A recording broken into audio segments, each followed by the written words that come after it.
Hello and welcome to another episode of the Centre Circle podcast, episode 102. You got myself, Keith, hosting today, and I'm here with Isaac. How you doing, bro?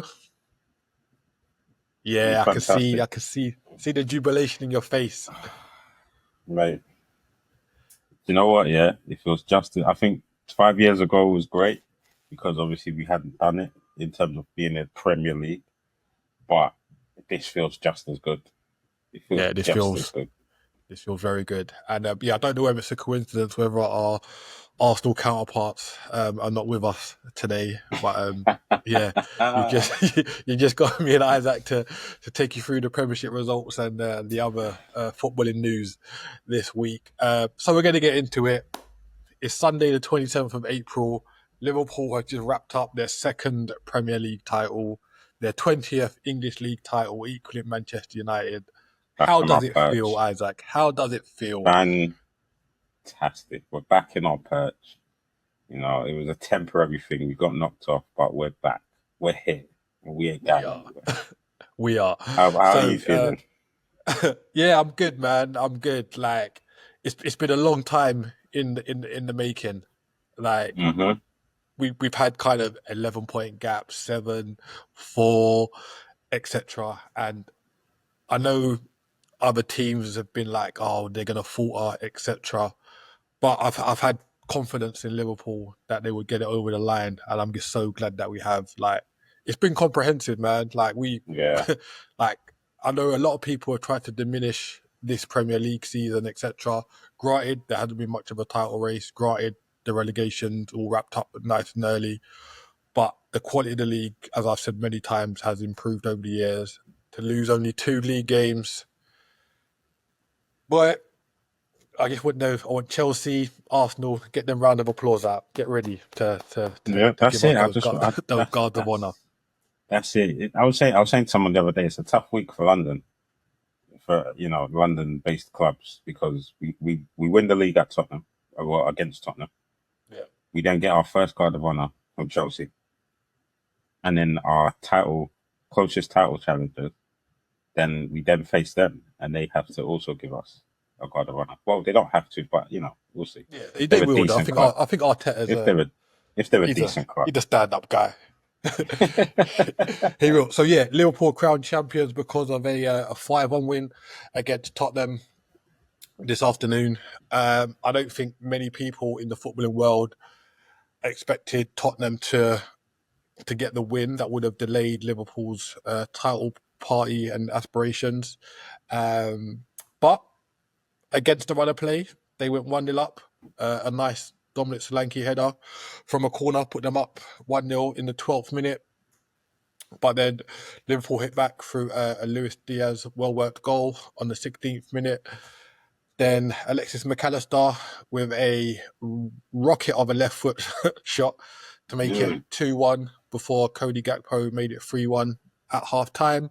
And into the second half, Mohamed Salah, who's been itching for a goal for the last month or so, finally got it, made it 4-1, and then Udogie made it 5-1 on the 69th minute. And then after that, it was a bit of a procession for Liverpool. Hmm.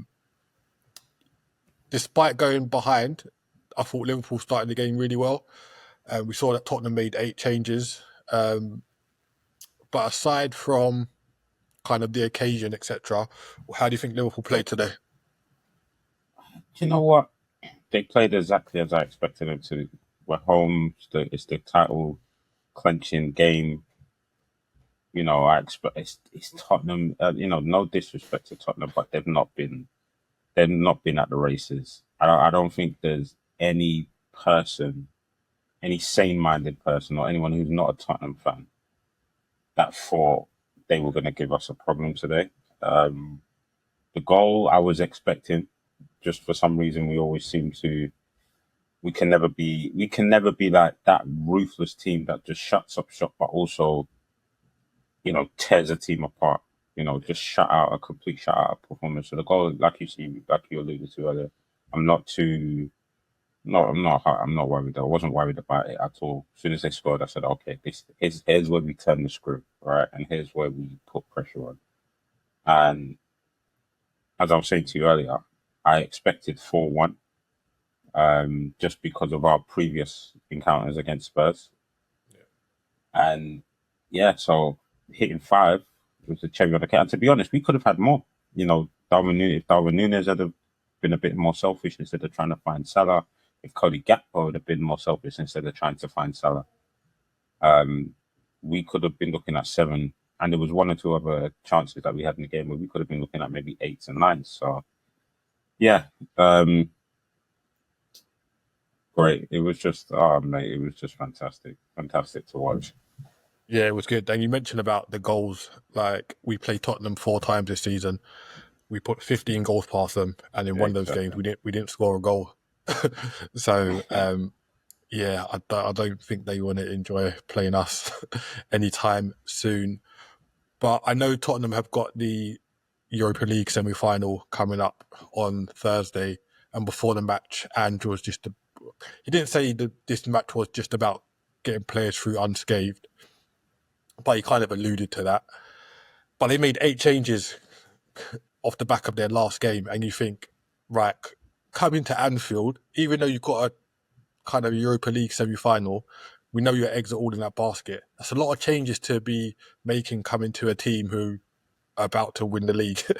you think they might want to put up a little bit of a fight, but Do you know honestly, what? I hear that, but I think they've pretty much done what Arsenal have done. They just don't have the form or consistency of Arsenal. Because if we're being honest, I don't think Arsenal went out to win the game, or they had the same intensity, shall I say, against Crystal Palace. in I midweek, think yeah, that was also, yeah, sorry, in midweek. I think that was also about getting through and being, available, shall we say, for the PSG game.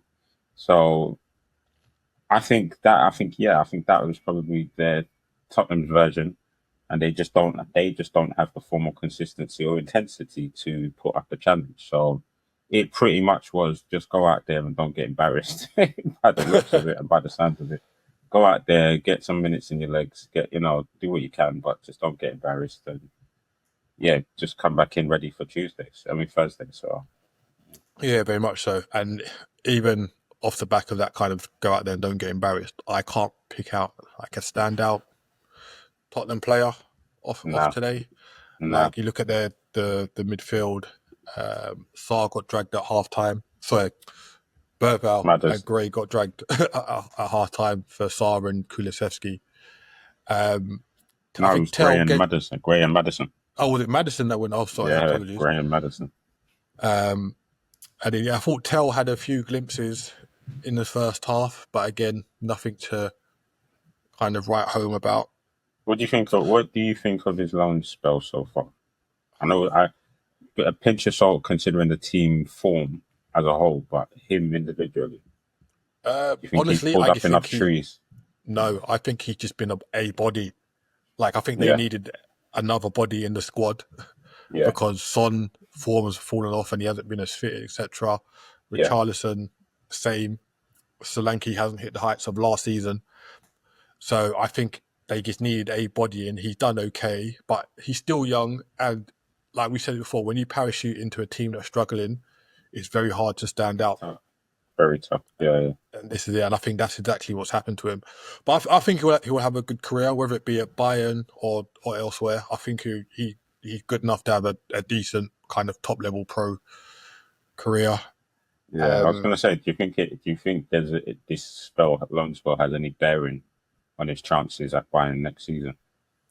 Possibly, like they're losing a body with Muller, right? So Muller's retiring at the end of this season. If they need to kind of just, I know they're not the same profile of player, but if they just need like another attacker in the mix, I think he's more than capable of stepping up and being that guy. Because you're not going to start ahead of Kane, are you? Like, especially like next season. So yeah, I think he'll do all right to kind of stay at Bayern. I think company might have hoped that he kind of got a few more minutes and goals under his belt to prepare him for next season, but it is what it is. So yeah, Tottenham are preparing for the Europa League semi-final on Thursday. Liverpool wrap up the Premier League. What do you think Liverpool need to do in terms of kind of profile of player for next season to hopefully defend the league title? Well, I think first and foremost, the biggest issue will be getting someone in that can put the ball in the back of the net and take the load off of Mohamed Salah. Although we've given him a 2-year contract, I can't imagine we're going to get to a position where we're going to allow him to run down his contract again. So that could possibly look like we allow him to leave at the end of next summer and get some sort of fee for him, which would then also then shift our focus onto so getting a striker, and then we also need to look at the midfield. We brought in Endo the season before, and then we looked for someone as a defensive midfielder last summer. Didn't work. We found a solution. I don't think that was a permanent solution, but we found a solution in Gravenberch. Yep.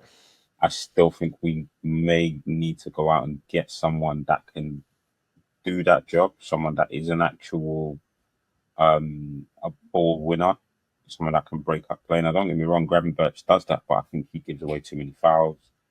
He's picked up 1 or 2 yellow cards here and there.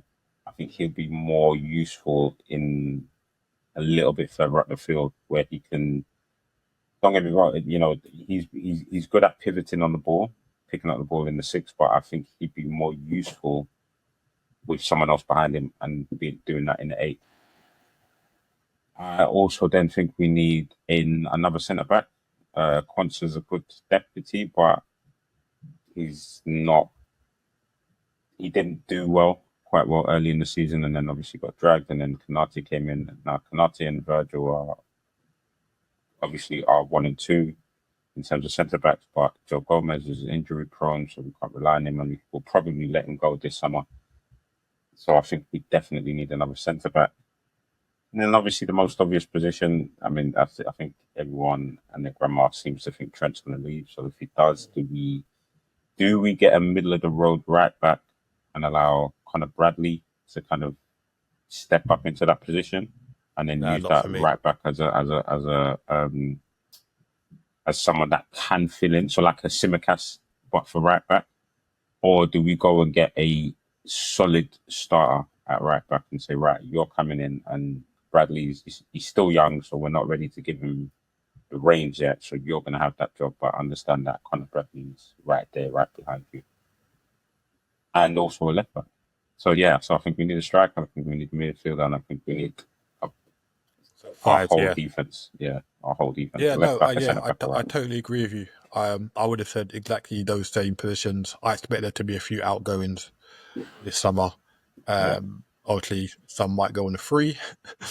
Some will recoup some money for. But yeah, I think those 5 positions are key, and they need to be addressed kind of sooner rather than later. But again, like I'm not one of those people that get too hung up on the transfers. Like I've done it in the past and stressed myself out about what we have and haven't done.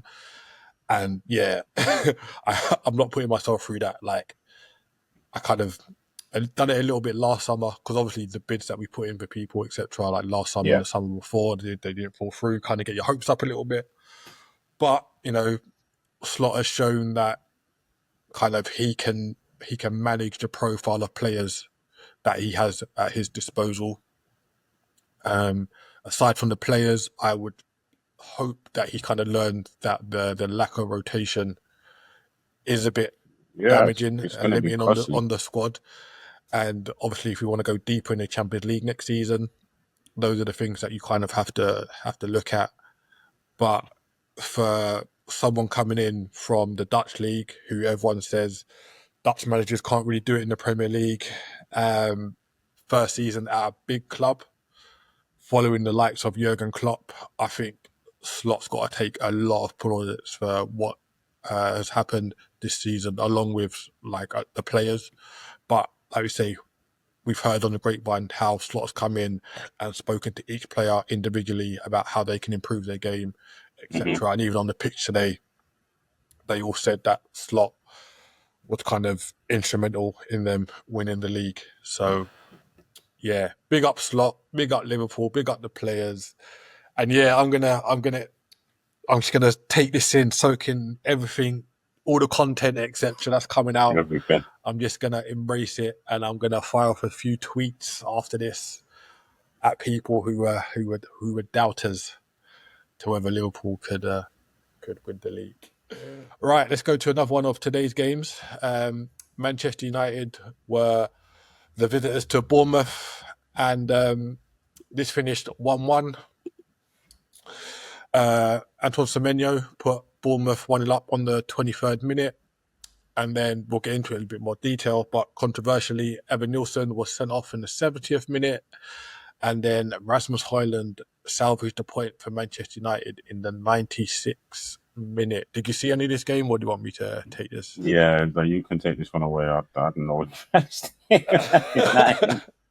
at the moment. Now, to be honest, I was a bit busy today, so I couldn't. No, that's fine. That's fine. So yeah, watch this one, and it kind of went as expected. Bournemouth dominating possession, playing really well, creating chance after chance in the first half. Like, their goal came through a defensive mix-up. So Anana had the ball under no pressure, plays a square ball to Luke Shaw, but Luke Shaw's only about 10 yards away from him, if that, but the ball bounced about 3 times before it got to Luke Shaw, so that was a poor pass. Yeah. Shaw passed it out wide to Dorgu, I think the guy is, but puts him under pressure. I think Cook wins the ball off him, whips the ball into the box. Evan Nilsson with a nice little layoff to Semenyo, who rifles it into the bottom corner, 1-0.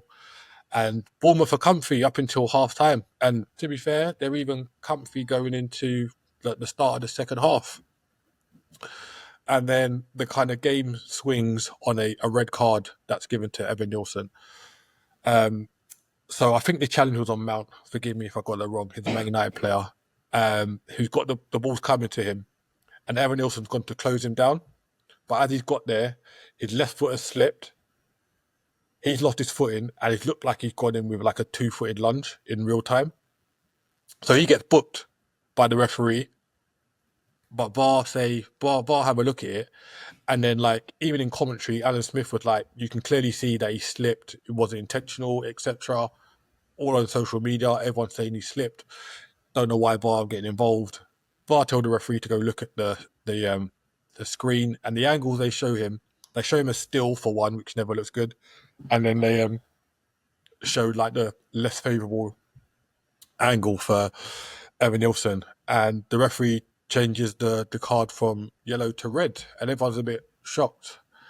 I think, like, we've harped about VAR so many times this season, but these are the kind of little things that they need to kind of get on top of, because all the masses can see that it was accidental. He slipped as he was going in. That's why it looked bad, but it wasn't a malicious challenge.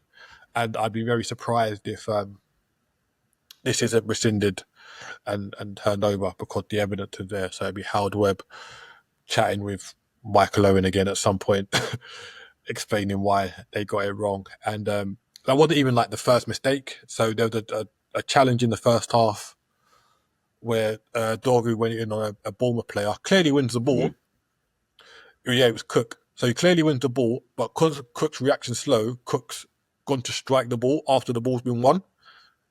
Cook kicked Dorgu, rolled around on the floor, and then Dorgu's got a yellow card. And everyone's like, this is crazy.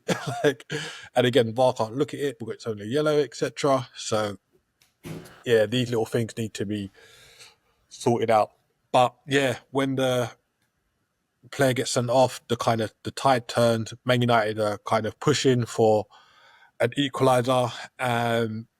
Mason Mount kind of had a couple good chances, blocks and saved by the goalkeeper. And then, Rasmus Højlund takes advantage of a shot that's on target, and he kind of nicks in and flicks it past the goalkeeper to make it 1-1.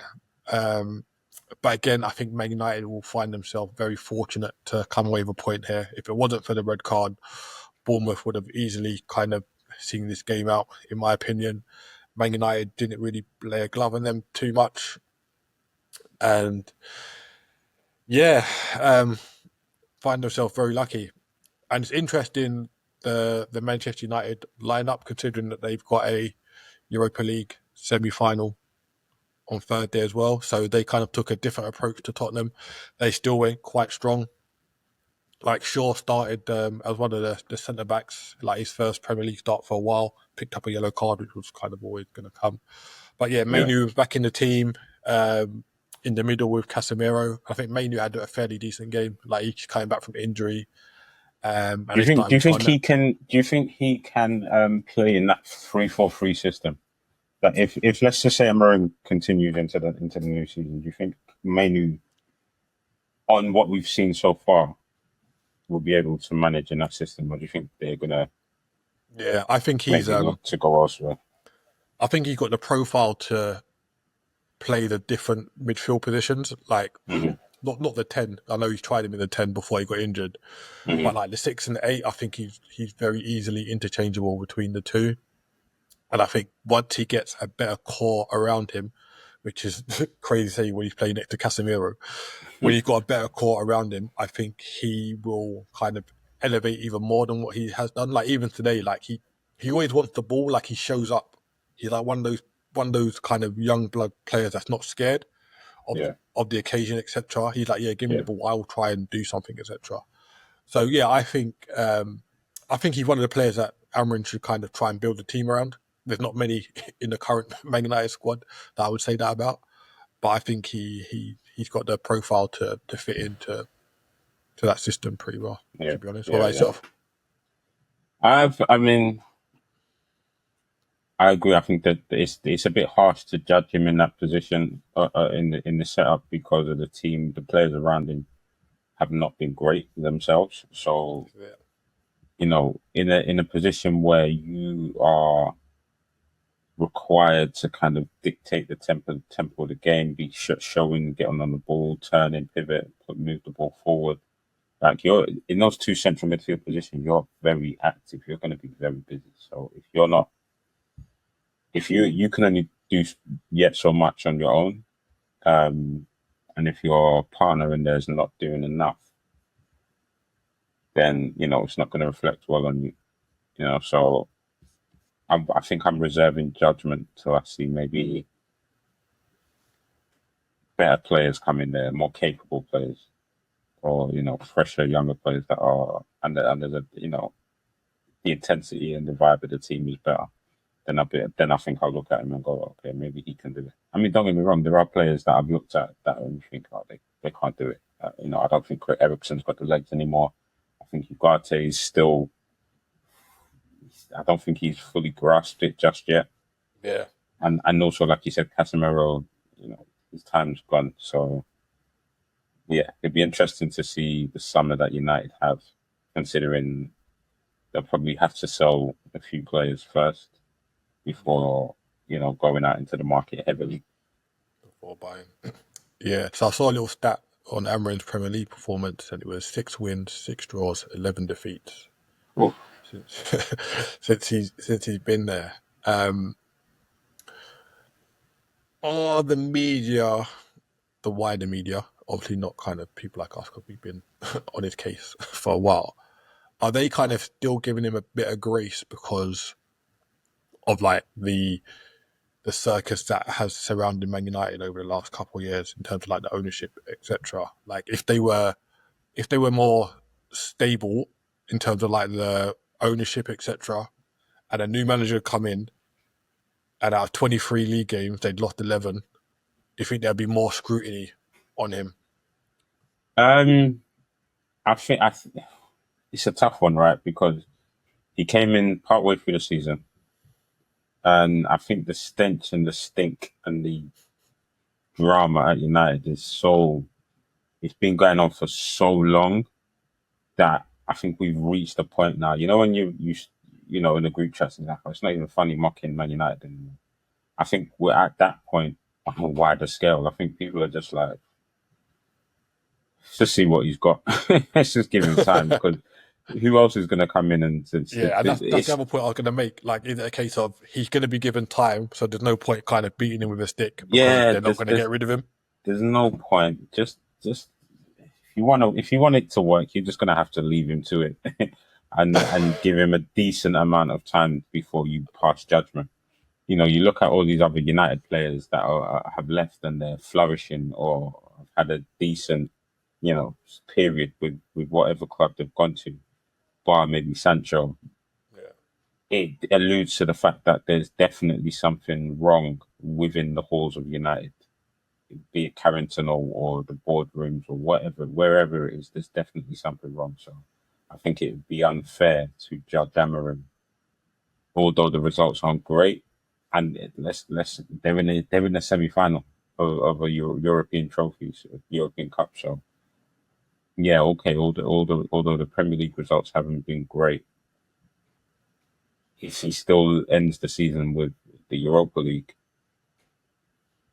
he's yeah, done something right. The last manager to exactly. do that was Mourinho. So Yeah, very true. he's in good company if he's able to pull that off. I think he does that. Then you say, right, let's focus on the Premier League. Let's focus on getting this team to a better position because we've got Champions League ball next season. So Yeah, very you know, true. Yep. So yeah, Man United play Bilbao on Thursday in their semi-final of the Europa League. Bournemouth will be kicking themselves a little bit that they couldn't see this out. If they had won, they would have gone up to eighth in the league. And there's rumblings that eighth could secure you a Europa Conference League spot in the league this year. But they're only 1 point off Fulham in eighth, Brighton ninth with 51 points, same as Fulham, Bournemouth on 50 points. So yeah, those teams are going to be scrapping it out. And yeah, it'd be good for a team like Bournemouth to be getting into Europe, wherever it be the Europa Conference League for the first time. So yeah, I'm sure they're going to be pushing for that. Right, let's move on to Saturday fixtures. We'll start off at Stamford Bridge, where Chelsea entertained Everton in the early kickoff, and this game was settled by a Nicholas Jackson strike in the 27th minute, and it was his first goal for 4 months. I didn't realise it was that long. 13 league games. I know he's had a bit of injury in that time as well.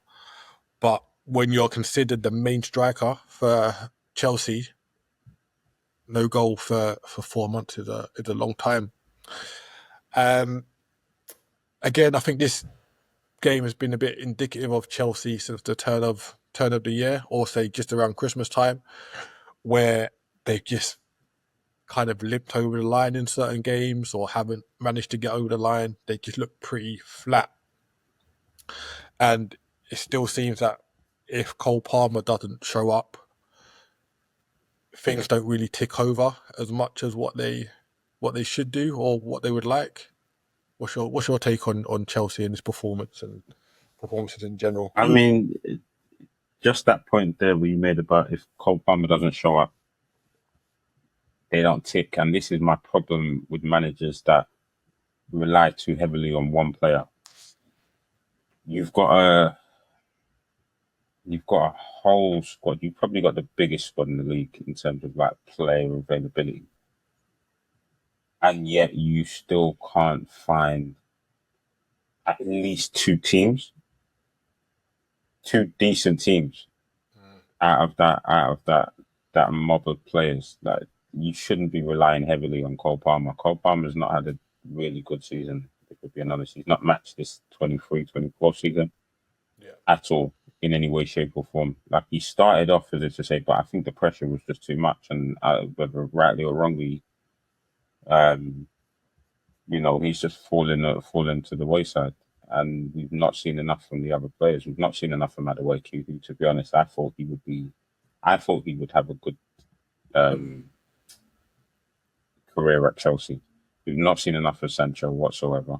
We've not seen enough of Nkunku. Granted, he's been injured here and there. And we've not seen enough of Nicholas Jackson. Now, quite early, people were saying he's not good enough, and then he hit a bit of a purple patch, and then yeah, the kind of doubters went quiet, but then he just went right back to just being Mediocre. not good enough, you know. So, and part of it, not even part of it for me, all of it's on the Maresca.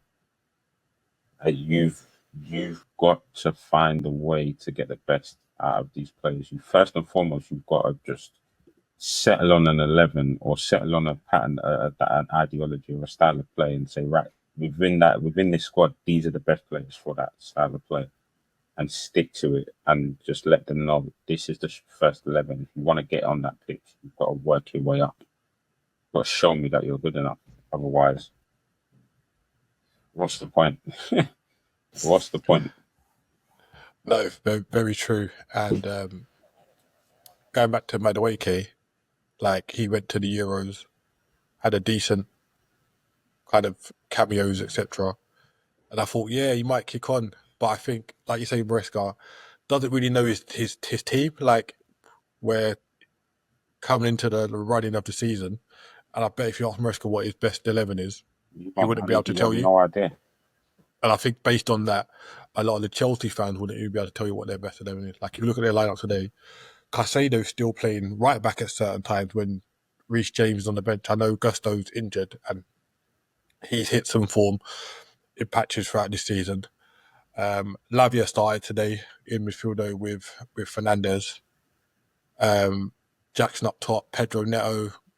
Yeah, just like what's the 11 going to be on Thursday when they play their semi final in the Europa You Conference just don't League? know. You don't know. And I You've got think players in there that are just Keenan Dewsbury Hall. He's a starter for yeah, most teams. If we're being yeah, honest, he's a good player. He's a quality player. Can't get into the Chelsea team. And then the few times they've used him, he might not have shined to the level you want him to because there's a lack of consistency. Let's be honest. You're not giving him enough minutes to warm into to be match fit or to get into the rhythm of the game. But it's just yeah. And I think yeah, Maresca's a little bit lucky because of the Europa Conference League. So like if they don't win that, that'll just kind of be a bit of a catastrophe.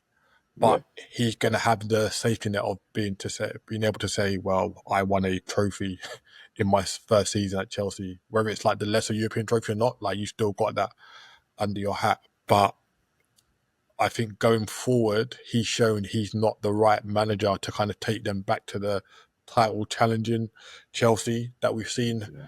I over don't the agree. I years. don't think so. I And don't think I so. know they want to kind of, potentially get away from the model of um, firing and hiring managers as they've done previously under Abramovich. But yeah, Maresca's showing no signs that he's the guy to take them forward. Moving on to Everton, I think they were a little bit unlucky. They had some good chances through Beto and Decore. Um, I think they missed Tarkowski at the back, which is crazy to say. Like he's not one of the best centre backs in the league, but he's been dependable for them. I think he was 2 games short from breaking the outfield record for most appearances in a row. So he's done like 111 games in a row, which will be a bit of a kick in the teeth for him. And now he's out for the Isn't rest of the doesn't season. Frank Lampard isn't Frank Lampard set like an even crazier, bigger appearance number than that consecutive? I'm pretty No, it sure was Frank Lampard. no, it's not Lampard. It was I think it might have been Gareth Barry. Ah, But yeah, okay. yeah. But yeah, that O'Brien guy who comes in for him, like he's not the best. But yeah, as we've spoken about Everton, it's just about kind of getting into next season for them and getting into their new stadium and doing well. And I think if Moyes gets the transfers right, they could be not contenders for Europe or anything like that. But I think they might look to be breaking into the top 10. So where teams like Fulham, Brentford, Brighton are, I think those are the teams that Everton could be potentially challenging for next season. What do you think? Yeah. No, I agree. I agree to be honest. Right, once on to a crazy game on Saturday at the Amex. Brighton and Hove Albion 3, West Ham 2. So Brighton take the lead through an Ayara goal, and this was a really good strike, to be honest. He curled it into the top corner from about 25 yards. And then you think, right, Graham Potter on a slump, people on his case, same old thing. But they managed to turn it around. Jared Bowen with 2 assists. First one is for Kudus on the 48th minute, make it 1-1. And then with 7 minutes to go, he sets up Thomas Soucek with a floating cross. Soucek heads it in 2-1, 7 minutes to go. And we think Graham Potter might pick up his first win in a few games. But West Ham being West Ham, they're leaky. They let teams get back into games like they did last week against Southampton when they should have got 3 points. They just switch off, and then Matoma comes off the bench to make it 2-2 in the 89th minute. Mm-hmm. And then Belieber, with a really good strike, wins the game in the 92nd minute in added on time to get the win for Brighton. What does Potter need to do next season? Because he's just been a bit bland. And it's interesting that we say that, because not that his Brighton team were like massively entertaining, but they were organised and structured. And then I'm not really going to touch too much on Chelsea, because we know what you walked into with Chelsea. Like, it would have been hard for anyone to kind of get that right. But yeah, like the Potter of Brighton doesn't seem to have followed him to West Ham. My question is this: is it Potter or was it the Brighton system? And when I say the Brighton system, was it the fact that they have this database or whatever it is, this scout system that brings in a certain caliber of player, and these players, he had time to mold them into his ideology or into his style of play. But either way, you've got a certain type of player, caliber of player that's gonna deliver. If you look at the Brighton squad, they've always been able to pluck players out of thin air, and they come and do something absolutely mad, like Matoma and his dribbling, or Estepinian at left back, or Belieber as a defensive midfielder, or going back to Caicedo, McAllister, exactly, them man, like that level of player, I'd argue, is better than most players within the West Ham squad. Now, I don't know how West Ham go about their player recruitment, but I bet a fair amount that it's not at the level of Brighton. And Potter's come in, and he's now having to probably just work with what he's got. And the reason why I would lean to it being the Brighton system, because let's be honest, Moyes was able to get a tune out of these West Ham players. Yeah. That, Lopetegui wasn't able to, and now Potter's not been able to. So, yeah, I don't know. I'm not Potter's biggest fan, and I don't hold the Chelsea stint against him, because you're right that Chelsea was a bit of a mess. Yeah. But I didn't see anything in that period, or have seen anything so far to think, he's the man that's going to get them back to the heights. And I say heights, I mean Europe, because you can pretty much say that, considering Moyes won them a trophy with them. And it must even burn as a West Ham fan to sit there and watch Everton under Moyes, and you lot are suffering under Graham Potter. So, yeah. But this is a classic example of grass isn't always greener, right? Because they said, perfect example. Despite how well we're doing, we want better style of football. Well, the style of football that you want. Who was the last person to play it? Harry Redknapp when he was manager. What, 15 years ago? Maybe longer? Like, is that what you want? And he didn't win any trophies with you. So, boy, that's the trade-off. But if you look at West Ham's squad, like, you look at the team that started today, like, they've got a mix of really good players and really bang average players. And I think Lopetegui and Potter haven't been able to make that gel where other managers with other squads can. Yeah. So you look at Mavropanos, like he's not good enough in it. Like he's not. No, not in the slightest. He's not good at that at all. We thought Kilman was really good at Wolves last season, but hasn't stepped up. Um, Thomas Sojak, for all the goals that he pops up and scores, like he's not a technical player. He's not. He's not great. Ward Prowse, again, set piece deliveries, excellent. But what does he give you during the 90 minutes? Like, has he got that ability, etc. Todibo, who plays the centre back as well, again, Areola. So you mix those kind of players in with your Bowen, your Kudos, and your Lucas Paqueta, bless you. And then you got Wan-Bissaka, who's kind of middle of the road. You can have a really good game or a really bad game. Yeah, like I think Potter just needs to find a way to make all those players gel, and he just hasn't been able to. But again, he's kind of been given a free hit. West Ham were never going down; they were never going to be in Europe. It's all about next season for them. Mm. And again, like we said with Everton, West Ham need to be kind of looking for those positions that Fulham, Brentford, Brighton are occupying right now for next season, because that's where those teams have overtaken them, right? Like Everton and West Ham were those teams up until, well, Everton not so much recently, but West Ham were those teams fighting for those kind of positions. So yeah, it'd be interesting to see what happens with them next season. Up to St James's Park, Newcastle United 3, Ipswich Town 0. I watched this game on Saturday, and I've never seen such a one-sided game like in a while. Like it was absolutely crazy. So Newcastle didn't go 1-0 up until the 45th. No, excuse me. It was the 49th minute of the first half in added time after Murphy was dragged down by Enciso in the box. But before then, it was just like a relentless wave of Newcastle pressure. Isak had chances. Murphy had chances. Bruno Guimaraes had a goal, I would say wrongly disallowed. Did you see that? No, So the ball spun I up in the didn't air, see it, but I did and hear about it. he just stood next to Palmer, the goalkeeper, and the goalkeeper just flapped at it. And obviously, sometimes when there's contact in the goalkeeper, it leads to a goal. You know what they say.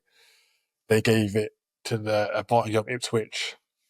But before that happened, Ben Johnson, with 2 stupid yellow cards in quick succession, he got booked for diving. When it was clear that he never got clipped, so he got Yeah. booked for diving. And then he dragged back Isak maybe like 10 minutes later and left the referee no choice. So Ipswich go into half time 1-0 down and 10 men down.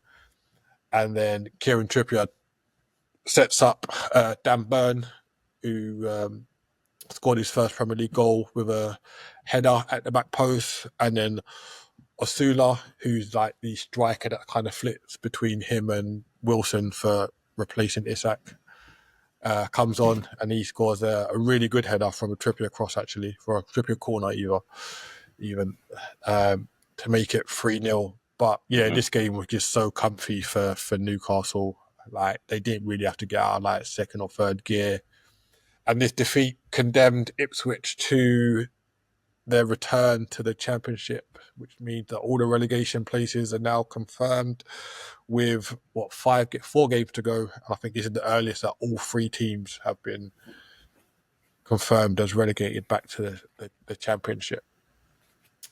So yeah, Newcastle, move up to 3rd, overtaking Manchester City and Chelsea and Nottingham Forest, but Nottingham Forest still have a game in hand. They play on Thursday this week. And Ipswich can't catch West Ham United. And just going back to West Ham, I'm annoyed they didn't win their game, because that would have put Tottenham in 17th. And yeah, I think the enjoyment of seeing Tottenham one place above the relegation zone would have been too good.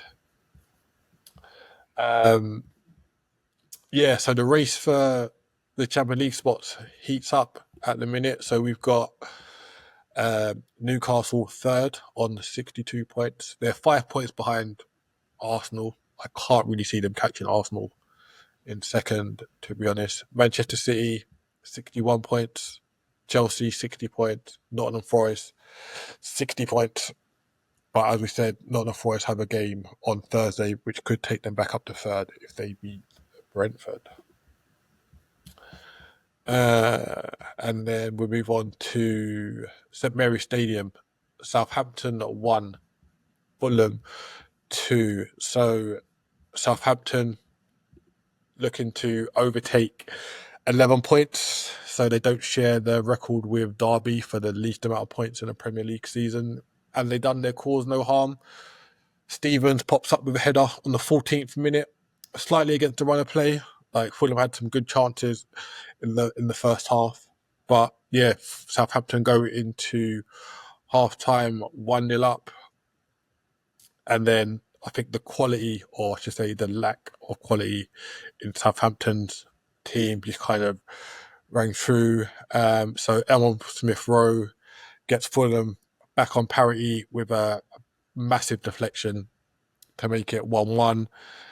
And then you think, right, can Southampton hold it out? They only need a point to get on to 12 points. And no, Ryan Tessillion pops up with a really good header, actually. And I don't know what's happened to him over the last kind of month or so, but he's popped up with goals and assists in the last 4 or 5 games. And Bit it's of a really good to see renaissance. because before his move to Tottenham, he was earmarked as like a really good player for the future, etc. And to be honest, he played under maybe like 3 or 4 different managers at Tottenham, didn't he? So his career kind of faltered a little bit. So it's good to see him go back to Fulham in the transfer window, and Marco Silva has kind of shown his trust in him, and he's paying back with goals and assists, which is what you want, right? So yeah, Southampton just like they're on their third manager this this season, and I haven't seen any change in in what's going on down there. I think they just need to prepare for life in the Championship. I think they need to try and cash in on the players that they can. I think they'll get money for Diblin because obviously he's kind of been the better of their players this season, and I think they can get a fair amount for him. I think they'll cash in on Ramsdale because obviously that was a permanent transfer, and a lot of people, I don't know why, see him as a mainstay in the Premier League. A bit random, but I think Walker Peters could get a move as well. I think he's a dependable right-sided player for the Premier League, so it'll be interesting to see if anyone comes in and makes a bid What for him. about Howard Bellis? I don't know. Like I know he had that England call up. He scored on his debut, didn't he? Yeah. Which surprised me, to be Yeah. honest. Yeah. Against Ireland. Yeah. Yeah, it surprised me that Um. he got the call up, to be honest. Yeah. I don't. Maybe I've got to see him in a better team in it. Like being at Southampton, it's hard to shine in it. Like I know Diblin has in patches, but defensively, like I haven't really heard much about him saying, "Oh yeah, he's putting a good performance despite Southampton's lackluster." So, but yeah, I think if you got an England cap under your belt, that might kind of put you in good stead somewhere. And then yeah, the final of Saturday's games: Wolverhampton 3, Leicester 0. Another one of those one-sided games that the relegation teams seem to be in. So Mateus Cunha put Wolves 1 up after some good work by Eight Nori down the left-hand side. And then Cunha turned into provider for the second 2 goals. So set up Strand Larson with a really good pass and a good finish by Larson. And same Rodrigo Gomez is set up by Cunha to make it 3-0. But before Gomez makes it 3-0, Jamie Vardy, who announced that he is leaving Leicester at the end of the season, is fouled by Jose Sarr, the goalkeeper, he steps up to take the penalty, and unfortunately, he has his penalty kick saved by Sarr. Um, and it's a shame because Jamie Vardy's on 198 goals for Leicester, and he has been for a while. And if I'm honest, I don't really see him making it to 200. But yeah, let's just touch on Vardy for a second. So, as like you said, about to leave Leicester. He hasn't said he's retiring or anything, so I'm sure he'll go on and play somewhere next season. But joined Leicester quite late on in his career. Didn't make his Premier League debut until he was 27. Ended up winning the Premier League with Leicester, won the FA Cup with Leicester. He holds the record for the most consecutive games scored in a row in the Premier League, which is 11. Gone to 2 major tournaments with England. What are we saying? Where are we ranking? Where are we ranking Vardy? The Um, Premier League. Because you threw as out a, some names that you said in were better term than him. in terms of just as a football career, I think he's had a career that is. I don't think anyone in their right mind would look down their nose at.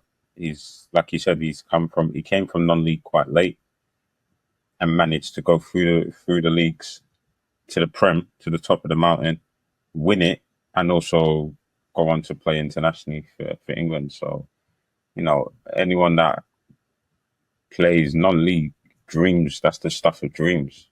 Yeah, very much So, so. and then to also score over 150 goals, even that is just insane. So, yeah, I mean, I would personally, I know I threw names up there, but I thought in terms of career, the question initially was in terms of career, Yeah, whose career in would you terms of have? career, like there's not many people many strikers that can kind of touch him. To be fair, Yeah, I I mean, know he's a bit. You look at Kane, and I know that the debate which is raised many a time in group chats and on socials is, whose career would you rather have, Harry Kane or Jamie Vardy? And and they say that because Harry Kane is the captain of England, the mainstay. He's scored so many goals, top striker, but he's never won any trophies. So would you trade that for Vardy's career? Which again, and I think that's a bit of a slight on Jamie Vardy, as if to say his career has been poor. It's not it No, by not any at all. stretch. He's played in the Premier League for many years. He's got many Premier League goals. He's won the trophies. He won all the trophies that Played you Champions League as well. exactly. So I think it's a no-brainer of a question. You'd rather have Jamie Vardy's career because of the trophies, right? Yeah, Um, 100%. so yeah, anyone that kind of says no, I'd rather have Harry Kane, whatever. In terms of ability as a striker, I also still think he's up there. I think there's a few strikers that he can definitely chat to. Yeah, all right, his game was based off of his speed, but he was a finisher. Yeah, left foot, right foot, header. Like he had all kind of finishes in his locker, didn't he? I mean, who held the record of consecutive goals before he did? Ruud van At this Nistelrooy. draw. Yeah, He's come along and broke that. No one's been able to get close to it since. So, you know, yeah. It's not like 11 Premier League games scoring in a row. Like if you look at the players who have played in the Premier League, that's to hold that record. I don't particularly see that one getting broken anytime soon. Like hats off to him, man. And yeah, I think they need to build a statue outside of. I'm about to call it the Walkers. They ain't called the Walkers anymore, is it? Showing my age. The King Power. They need to they need to build that statue ASAP because yeah, him and obviously he had like Mahrez and Conte etc. in that Premier League winning team. But yeah, he was a mainstay, and I would like to see him get the 200 goals for Leicester before the end of the season. I know it'll be tough, but yeah, big up Vardy, man. Like a really good career at Leicester.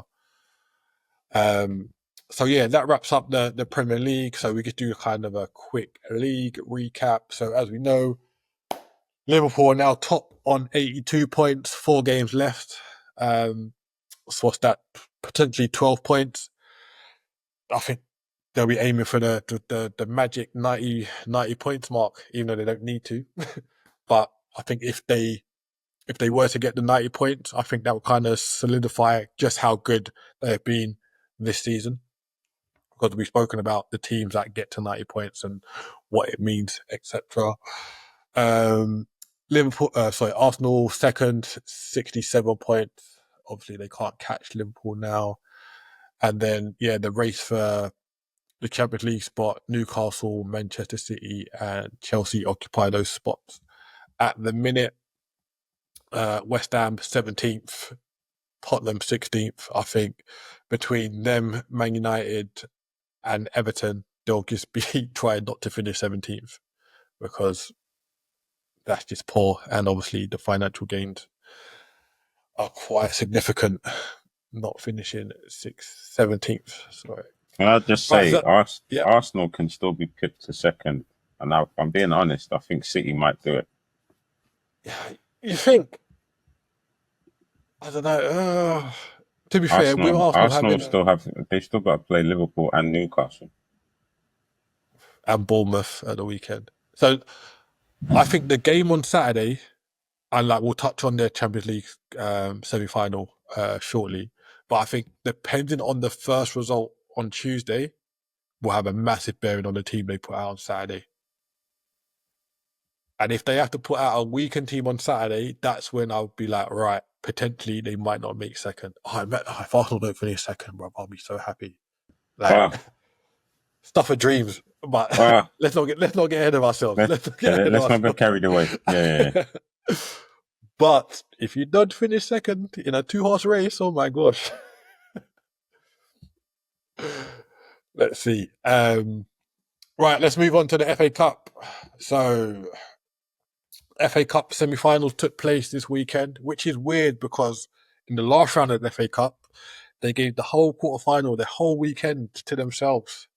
And you could arguably say this semi-finals are more important. But no, they were buried in between Premier League games. Even today's semi-final was on the same time as Liverpool v Tottenham. Very strange. But let's go to yesterday's game. Crystal Palace v Aston Villa. Two teams doing particularly well in the Premier League. Aston Villa just beaten Newcastle. But the winners were Crystal Palace. 3-0. Well deserved. Very much so deserved. I was quite surprised about this result, to be fair. I thought it'd be a lot closer than what it was. Did you see this game? Do you want to have a quick summary of it? To be honest, I think I was surprised, but I wasn't at the same time. Palace have been in form as of late. Eze's had a bit of a resurgence. Nketiah hustled and hustled. They just looked sharper.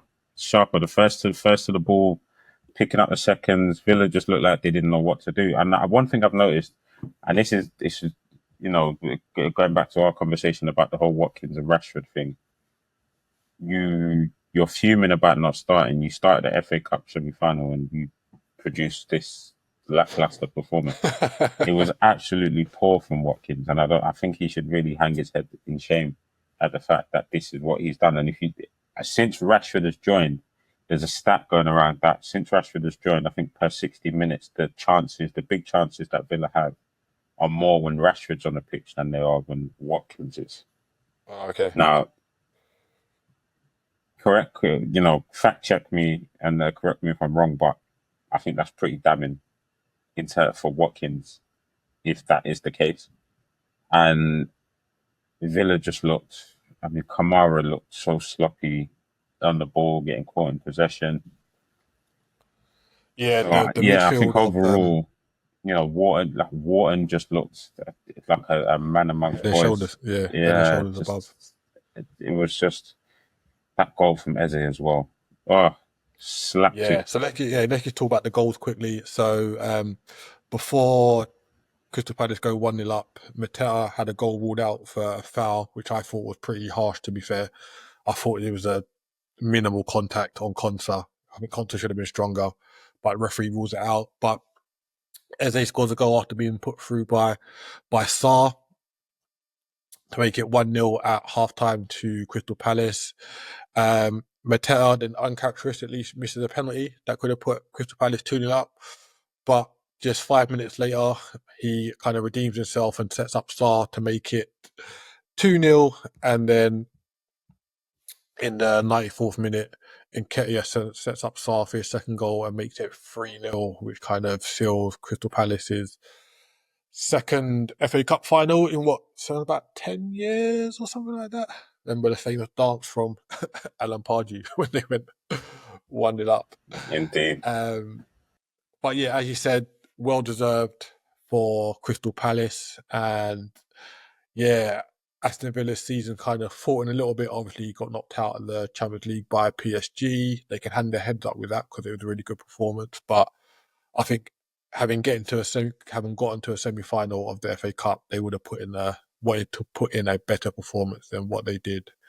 And it's a shame. But again, they can just concentrate on the league now. So they've got 4 games left, and like I say, they're in and around the spot for a Champions League spot via the league. And I think if they make Champions League again this year, I think Emery can kind of hold his head up with kind of great esteem.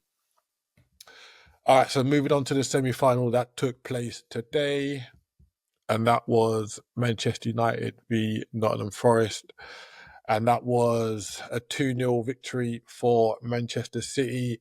So Rico Lewis put Manchester City up in the 2nd minute, and then Vardiol headed in a Marmouche corner on the 51st minute. And even though it was 2-0, obviously I only caught the highlights of the game because I was watching the most important game of the day today. But Nottingham Forest hit the post, or they hit the woodwork, I should say, 3 times today. So after going 1-0 up, Elanga came on in the second half and missed pretty much a 1-on-1 with the Manchester City goalkeeper, which could have changed the tide. And then Gibbs White hits the post a couple times and Elanga hits the crossbar. So Manchester City move into another FA Cup final. We know they're kind of perennial cup winners over recent years. So yeah, final will be Crystal Palace v Manchester City. And I think everyone, apart from Manchester City supporters, are going to be rooting for Crystal Palace in this final. And I think this is the best season to catch Manchester City. I know it's like they're going back-to-back in FA Cup finals. Obviously, they lost to Manchester United surprisingly last year. Do you think Crystal Palace can do it? I mean, they've been a bit of a bogey team for Man City over the years. They've, been able to go to the Etihad and get some results. So, we remember the Townsend smasher of a shot at the Etihad. So I'm not putting it past them. City themselves are not in the greatest form, so anything's up for grabs, and it's a one day only a cup game. Do you know what I mean? So it's this is it. This is it. It's do or die. So, and anything can happen in the do or die moments. It's not a league game run of the mill where you say, we're not feeling it today. No, this is it. So, and they haven't been to the, for most of these players, they haven't been to a cup final. So I'm assuming they're going to want to put their best foot forward and take it to Man City. And I think today, in terms of Nottingham Forest, I think the way Nuno set up his team, I think he tried to do something different, but ended up playing right into the hands of Man City. Yeah, should have stuck to the pipe, really, innit? Yeah, basically. He should have just stuck to what they've been good at all season and just take the game, soak out the pressure, counter-attack. I don't know why Elanga wasn't on from the start. But, these things happen. Yeah, they do indeed. Right, so that's the FA Cup wrapped up. We have the Champions League semi-finals coming up this week. So first one is Arsenal v Inter Milan. Arsenal v PSG. So PSG knocked out Liverpool, then knocked out Aston Villa. Will they knock out Arsenal, their third English team in a row? Isaac. Sorry, say that again. I just got one mad message So I from said another they knocked out fan. Liverpool, they knocked out Aston Villa, they're about to play Arsenal. Will they knock out their third English team in a row? I think they will. I think a lot of people are harking back on the fact that they played earlier in the season and Arsenal won and blah blah blah. Let's be They won honest. They will. convincingly though. Like I know P, saying PSG is PSG, not the same but PSG, etc. PSG But were a win's going a through win. it. Not that's understandable. PSG were going through it. Dembele wasn't there. He was also going through issues with Luis Enrique, where I think he got dropped. At one point, they were also looking to say we might just get rid of him. At one point, so you know, I don't think. And also, you have to look at the fact that Arsenal are missing Gabriel Magalhaes, or however you say his surname. Saliba's form has dropped. He's made a Yeah. few costly errors over the past few games. Saka's not going to be 100%, regardless of the fact that they might have dropped it, took him out of the game or didn't start him against Crystal Palace. Um, he's not going to be 100%. So, and you look at PSG who have won the league, they're flying. All right, granted they lost their last At the most weekend, yeah. recent league game, but if we're being honest, the league's already wrapped up. Most of the players' heads are probably on this upcoming fixture. I would expect to see a very, very strong PSG squad, and I'm interested to see how Arsenal cope with that. Don't get me wrong, I think they'll probably put up a better fight than Liverpool did. I think they'll probably. I don't think it'll be goals, goals, goals. I think it'll be very tight, and it'll, maybe a 1-0 or 2-1, something a very short margin.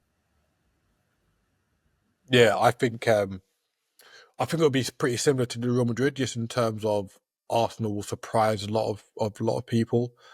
I'm not sure if they'll go through, but I don't think they're going to get like washed away, etc. And I'm expecting like two very good games. Like Arsenal, when they can and want to be, they can be very good like defensively, and I think that's gonna help them if they are to get through to the final. So yeah, I'm just looking forward to this. And then the other semi-final is Barcelona v Inter Milan. I would have said this would have been a little bit more even, but Inter Milan are coming off the back of three losses in a row. They lost earlier today. Um, in the league, they lost to AC Milan in the Coppa Italia semi-final midweek, and they lost their previous league game. So they will need upturn in form to face a in-form Barcelona who won the Copa del Rey yesterday in a feisty El Clasico. But Um, will Lewandowski be fit enough to play? I don't think he'll make this first leg. no, I I don't, I think he'll don't think he will, probably. but he didn't play last night, so Yeah, it didn't really stop them. But again, like I think these are going to be two really good semi-finals, and yeah, let's just hope and see what happens. You know what? I'm in my Arsenal hating bag today. I apologise for any Arsenal fans listening, but for Arsenal to get to the final and lose it, sweet. That'd be chef's kiss, man. fantastic. Chef's kiss. We can't Uh, have both I've, the men's and the women's team in the Champions League final. To be fair, Yeah, though, big up their I'm women's not, team. They I'm not yeah they having that. done really well to come back today. But yeah, before we sign off, we just want to say congratulations to Wrexham, who have done what no other team has done before and achieved three promotions consecutively to now call themselves a championship team. And that was solidified with a 3-0 win over Charlton in League One yesterday, which was a good result because Charlton had been on a really good rich vein of form. But yeah, Wrexham joined Birmingham in getting promoted automatically to the the Championship. So we had a bit of a discussion in our group chat about kind of next steps for Wrexham and how they will potentially fare in the Championship. I was of the opinion that the Championship is a massive step up from what they're used to. Um, and I think their aim next season would just be survival in the Championship, and then kind of use that as a springboard. Do you agree with that, Isaac? No, Or a I different opinion? massively agree. I think survival is the main aim, and then they build from there. I don't, and we was talking about financials and things like that, and yeah, granted, they've had the star power and the sponsorships that Ryan Reynolds and Rob McElhenney have been able to pull in, but the Championship is another level. It is another level because you're now dealing with Premiership teams with their parachute payments and their bigger stadiums and their ability to generate revenue versus the lower end and mid-table teams that are, you know, for want of a better phrase, getting by and actually surviving. So I think unless Wrexham themselves, they're going to need to update the stadium, that temporary stand. I know that it was only there because of planning issues. They're going to need to sort that out. They're going to need to update the stadium, invest in the stadium, improve it. They're going to then need to bring in better players, which I don't think they'll struggle with. I think the project that is Wrexham The is a allure is there, isn't it? yeah. I think the attraction will be very. I think that will work well. Just the Disney documentary, the Hollywood stars, the preseason trips to Vegas, the profile that it gives you as a player. I think that will be very attractive. But obviously, with that, then comes the wages of certain players. They've already got quite a big enough squad as it is, with legacy players like Paul Mullin, Ollie Palmer, George Evans still knocking about. Yeah. Are they still good enough to be players? If not, you're going to really have to let them players go. So I think this summer will be a very big summer for Wrexham. I I don't think they'll get another promotion. If they did, Jesus Christ, that is insane. I think they'll probably knock about, if they can survive, I think they'll probably knock about maybe 3-4 years before pushing for promotion via playoffs Yeah, or and even that'd be trying to win it. more than perfectly viable for Yeah, what they've done. So, yeah, well done to them. And I just want to stay in the Championship quickly. Well, a little bit Championship. So I don't know if you've seen, but Liam Rosenior has been offered a new contract at Strasbourg, who and he sits accepted seventh it. in Liga, Yeah, but they're only 2 points off a Champions League spot, yeah, which would be a massive achievement considering he was manager of Hull last season. Just missed out on the playoff, finished seventh on the last day of last season. He was relieved of his duties due to the chairman saying that they had a difference in playing style opinions. Well, Hull and now sit in the final relegation spot in the Championship, and if results don't go their way next weekend, they will be relegated. So we kind of said earlier about grass being greener on the other side. I'm telling you. And Liam Um, Rosenior is now in the top French league, chasing Champions yes, League. So yeah, which is crazy, with and the he's youngest also squad in the league as well. yeah, there's also muted that quite a few Premier League teams were looking at him Yeah, kind of around January, back end of last year. But I think it'd be really good for him to kind of see his project out. yeah, I know Strasbourg are one of the clubs that are owned by the Chelsea owners, aren't they? So you never know, that could be a pathway.